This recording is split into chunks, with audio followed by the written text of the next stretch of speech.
Good morning students. आइए आज पढ़ते हैं क्लासिफिकेशन ऑफ फंजाई। पिछले लेक्चर में आपने जनरल कैरेक्टर ऑफ फंजाई पढ़ा है। आज आप पढ़ते हैं क्लासिफिकेशन।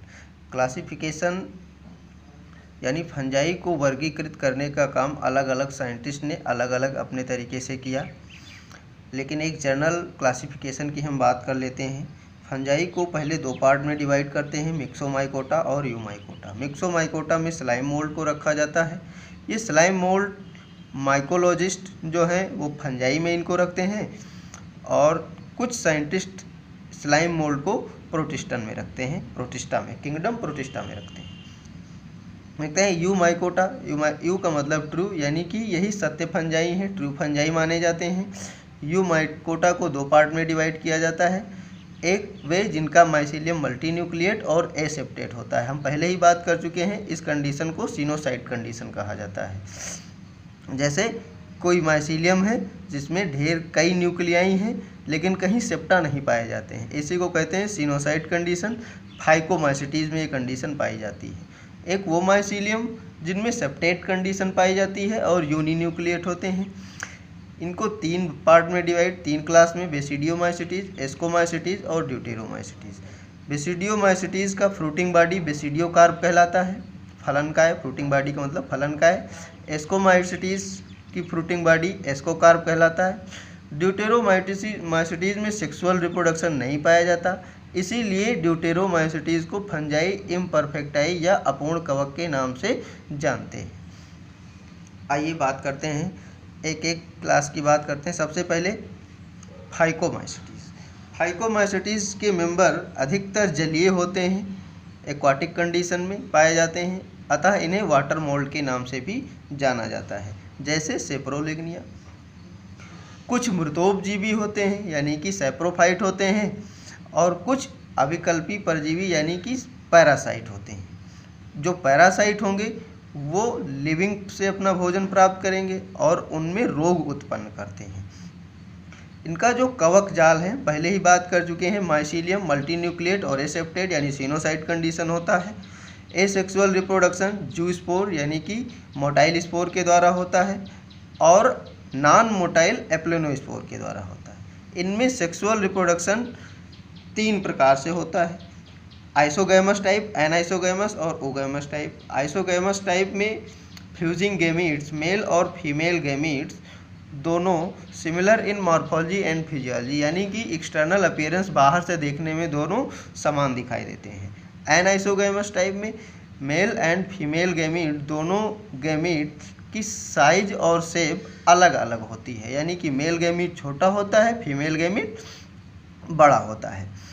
ऊगैमस टाइप में मेल गैमीट मोटाइल होगा, उसमें फ्लैजेला पाए जाएंगे, छोटा होगा, जबकि फीमेल गैमीट बड़ा होता है और नॉन मोटाइल होता है। इसके कुछ एग्जाम्पल देख लेते हैं। म्यूकर, राइजोपस ब्रेड मोल्ड के नाम से जाना जाता है, जो ब्रेड पर एक्ट करता है। ब्रेड पर जो आप फफूंद के नाम से देखते हैं, ब्रेड मोल्ड यानी राइजोपस ही है। एल्बुगो कैंडिडा बहुत ही फेमस है, जो रोग उत्पन्न करता है। व्हाइट रस्ट ऑफ क्रूसीफर यानी सरसों का परजीवी है, सरसों के पौधे में रोग उत्पन्न करता है। कौन सा रोग? White rust of crucifer. Next ascomycetes. Ascomycetes के सभी मेंबर मल्टीसेलुलर होते हैं, लेकिन एक ऐसा फंजाई है ईस्ट सैकेरोमाइसिस सेरेविसी के नाम से जानते हैं, जो यूनिसेलुलर होता है, यानी एक्सेप्शन आर देयर। यहाँ पर एक एक्सेप्शन है ईस्ट जो यूनिसेलुलर है, बाकी सब मल्टीसेलुलर होते हैं। एस्कोमाइसिटीज के मेंबर को सैक फंजाई के नाम से जाना जाता है। नेक्स्ट, ये एस्कोमाइसिटीज के मेंबर कुछ सैप्रोफाइट होते हैं जो अपघटक की तरफ यानी डिकम्पोजर की तरह काम करते हैं। कुछ पैरासाइट होते हैं, जो पैरासाइट होंगे वो प्लांट्स पर रोग उत्पन्न करेंगे, डिजीज उत्पन्न करेंगे। कुछ ऐसे होते हैं कॉप्रोफिलस। कॉप्रोफिलस का मतलब काऊ डंग, गोबर पर ग्रो करते हैं। तो ऐसे जो जानवर के गोबर पर या कहें कि काऊ डंग पर ग्रो करें, इनको कहा जाता है कॉप्रोफिलस। इनका जो कवक जाल है यानी कि माइसीलियम शाखित सेप्टेट होता है और यूनिन्यूक्लिएट होगा। अलैंगिक जनन कोनिडिया के द्वारा होता है। हमने पहले ही बताया है आपको जनरल कैरेक्टर में, कोनिडिया एक विशेष प्रकार के बीजाणु होते हैं जो बीजाणुधानी से बाहर किसी माइसीलियम या हाइफी के टिप पर जर्मिनेट करते हैं और क्या कहते हैं, चेन में पाए जाते हैं इन्हें, और जिस हाइफी पर पाए जाएंगे उसको कहा जाएगा कोनिडियोफोर। जैसे कि आप ये देख लें, अगर कोई ये हाइफी है और इस हाइफी पर कोनिडिया बन रही है चेन के अंदर, तो ये कहलाएंगी कोनिडिया, और ये जो हाइफी है ये कहलाएगा कोनिडियोफोर कहलाएगा। नेक्स्ट, यही कोनिडिया आगे अपने चेन से अलग होगी और जर्मिनेट करके नए माइसीलियम को बना देती हैं। कुछ फंजाई जैसे ईस्ट में बडिंग के द्वारा भी एसेक्सुअल रिप्रोडक्शन होता है। सेक्सुअल रिप्रोडक्शन एक विशेष प्रकार के स्पोर एस्कोस्पोर के द्वारा होता है। हम पहले भी बात किए हैं थोड़ी सी कि किसके द्वारा, एस्कोस्पोर के द्वारा होता है। ये एस्कोस्पोर एक विशेष बैग लाइक स्ट्रक्चर में बनते हैं जिन्हें कहा जाता है एस्कस। क्या कहते हैं, एस्कस कहा जाता है, और इस एस्कस के अंदर इस प्रकार से एस्कोस्पोर अरेंज होते हैं। ये एस्कस पाया जाता है फ्रूटिंग बॉडी में। फ्रूटिंग बॉडी यानी कि फलनकाय, फ्रूटिंग बॉडी में पाया जाता है। यानी कि एक फ्रूटिंग बॉडी बनती है, जैसे फ्रूटिंग बॉडी एक आप एगेरिकस पढ़ते हो, एगेरिकस भी एक प्रकार का फ्रूटिंग बॉडी ही है।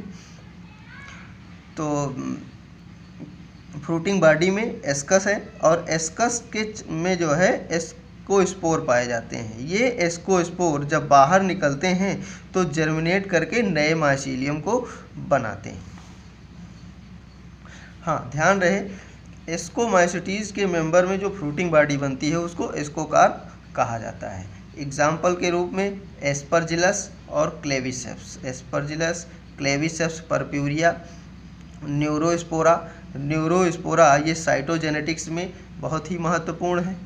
इसको ड्रासोफिला ऑफ प्लांट किंगडम के नाम से भी जाना जाता है। इस पर ढेर सारे आनुवांशिक यानी जेनेटिकल रिसर्च किए गए हैं। जैसे ड्रासोफिला एक एनिमल है और एनिमल पर ढेर सारे जेनेटिकल रिसर्च किए गए हैं, ठीक उसी प्रकार से न्यूरोस्पोरा पर भी ढेर सारे रिसर्च किए गए हैं। और चूँकि फंजाई 5 किंगडम क्लासिफिकेशन से पहले प्लांट किंगडम के अंतर्गत ही पढ़ी जाती थी, इसीलिए न्यूरोस्पोरा को ड्रासोफिला ऑफ प्लांट किंगडम के नाम से भी जानते हैं। नेक्स्ट है बेसिडियोमाइसिटीज़। बेसिडियोमाइसिटीज़ को ब्रैकेट फंजाई के नाम से जानते हैं। इसे पफ बाल भी कहा जाता है।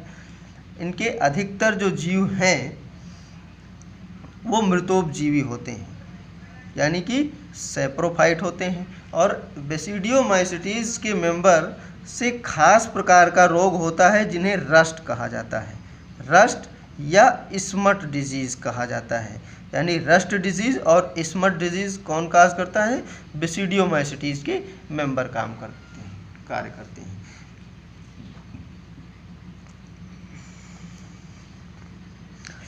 ध्यान दें, यहाँ पर इनमें लैंगिक अंग यानी कि सेक्स ऑर्गन कोई स्पेशल नहीं बनते हैं।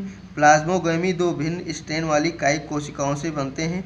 हमने आपको बताया था कि हाइफी में मान लीजिए कि ये कोई हाइफी है और ये भी कोई हाइफी है, और इन हाइफी में यहाँ पर कोई सेक्स ऑर्गन नहीं बनता, कोई सेक्स गैमेट नहीं बनेंगे। ये दोनों हाइफी पास पास आएंगे और इनके न्यूक्लियस, अब चूंकि ये भी एन नेचर का हैप्लॉइड है, अगुणित है, ये भी एन नेचर का अगुणित है, दोनों आपस में आएंगे सेम मिल करके और एक हो जाएंगे। और इस कंडीशन जब एक होंगे तो यहाँ पर आप थोड़ी देर के लिए प्लाज्मोगैमी होगी, यानी डाइकैरियोटिक 2 न्यूक्लियस का फेज डेवलप कर जाएगा।